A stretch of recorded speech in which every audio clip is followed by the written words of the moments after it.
Assalamu alaikum wa rahmatullahi wa barakatuh. Bismillahirrahmanirrahim. Alhamdulillah wa salatu wa salamu ala rasulillah amma ba'd. Hurmatly jamaat, Jaratkan Allah Taala жақшы көрген адамдар. Jaratkan Allah Taala жақшы көрген амалдар. Қайсылар? Ошол жақшы көрген амалдарды biz кылсак, Jaratkan Allah Taalанын алдында сүйкүмдүү бенделердің қатарында болабыз. Пайғамбар саллаллаху алейхи ва саллям айтады: "Инналлаха таала юхиббул ал-хайял афифал мутааффиф." Жараткан Алла Таала жақшы көрөт уялчак, өзүн олуттуу кармаган, таза, пакиза адамдарды дейт. Мына ушу сыпаттарды Алла Таала жақшы көрөт. Демек Алла Таала улутка карап, урууга карап, чырайга, сырткы көрүнүштөргө карап баалабайт экен. Адамды ички баалуулуктар, ички касиети, сыпаттарына карап туруп баалайт. Адам баласынын кадыр баркы Алланын алдында байлыгы менен, бийлиги менен, улуту уруусу менен бааланбайт. Алланын алдында адамдын кадыр баркы, баасы sıfatlar менен. Мына ошо sıfatlardan birisi ne дейт? Al-hayy дегени уялчак.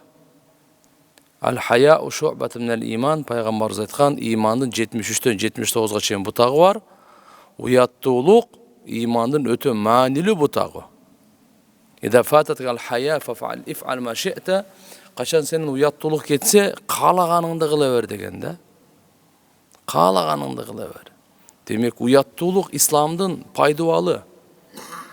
Жөнөкөйлүк, уяттуулук İslam'dın пайдубалы. Уятсыздык, исрапкерчилик бул куфурдун пайдубалы. Иннал бададата минал иман, жөнөкөйлүк имандан деген. Уяттуулук имандан деген. Демек ушу уялган кишини ал-афиф деп коет, ал-афиф деп таза пакизаны айтат. Таза пакиза мутааффиф бул өзү кембагал болсо дагы, муктаждыгын башкага айтпаган, арызданбаган, арам нерселерден өзүн токтотконду мутааффиф деп коет. Өзүн токтотконду. Демек мейли кембагалдыгы бар, муктаждыгы бар, бирок эч кимге арызданбайт. Эч кимге өзүнүн кембагалдыгын айтпайт мынакей. Мынандай адамды Алла субханаху ва таала жақшы көрөт дейт. Бир хадисте пайгамбар саллаллаху алейхи ва саллям айтат: "Истахью миналлахи хаккун хая." Силер Алла Тааладан уялгыла. Кандай уялуунун акысы бар? Сахабалар айтышты: "Алхамдулилlah, нахну настахи." Аллага шүгүрлөр болсун, биз Алладан уялабыз деди. Пайгамбарыбыз айтты: "Ал эмес" деди. Мен айтып аткан уяттуулук, чыныгы уяттуулук Алла Таалагандан, чындыгы уяттуулук ал башка. Ал не деди? Антахфада рас ва ма ваа вал батна ва ма хава ва тадаккурул маута вал бела. Мына башыңды жана башың ороп алган көз, кулак, алкым ушу сактасаң, ичиң ороп алган путу колдорду, уяттуу жерлерди сактасаң, жана өлүм менен өлгөндөн кийин чирип кеткенди унутпасаң, мына сен эми чыныгы Алла Тааладан уялыпсың деди да. Алла Тааладан уялуу деген ушул экен туугандар. Демек башыбызды сактайлы, башыбыз корчоп алган көзүбүздү, кулагыбызды, тилибизди, алкымыбызды сактайлы. Экинчиден ичибизге кире турган жана колубузду, путубузга байланган уяттуу жерлерди, арам нерселерден сактайлы. Өлүм эртеби кечпи келет экен, андан кийинки убакыт чирип кеткенди унутпайлы. Ошондо сен чыныгы Алла Тааладан уялдың дейт.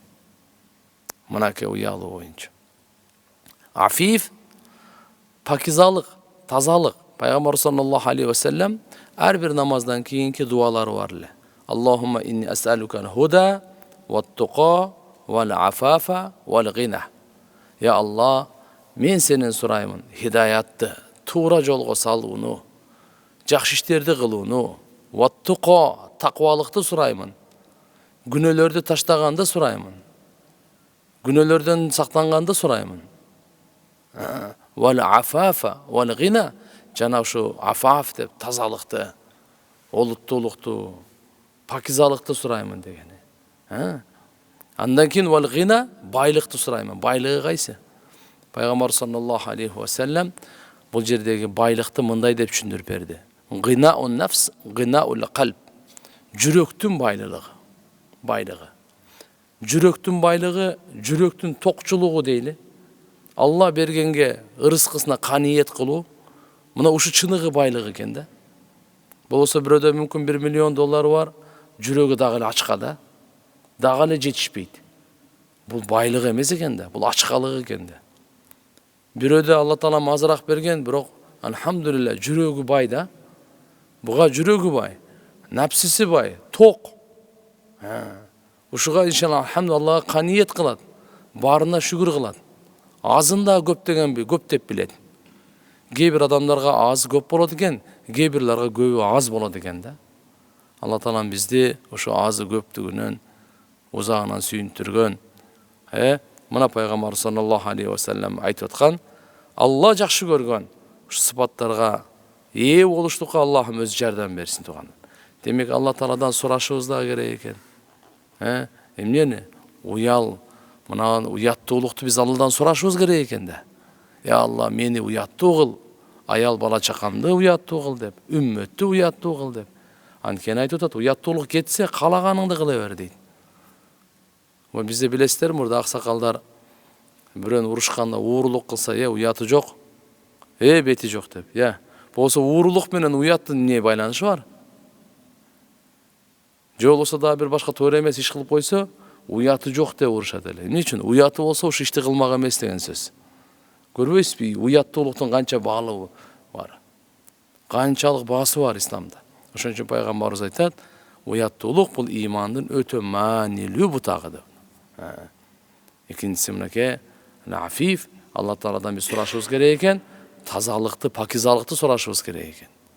Мутаафиф, я Алла, ушундай бир арам нерселерден өзүн токтоткон. Болгондо да мүмкүн бул бир сөз менен бир сөздө жалган сүйлөсө 1000 сом табышы мүмкүн. Чын сүйлөсө 10 сом табышы мүмкүн. Жок. Бул өзүн кармайт. Арам нерседен кармап, чын сүйлөп, азына каниет кылган. Мына ушуну айтып коет мутаафиф деп. Жараткан Алла Таалам баарыбыздан ыраазы болсун. Субхана роббика раббил хамма ясифун ва саламун алал мурсалин. Алхамдулилlah.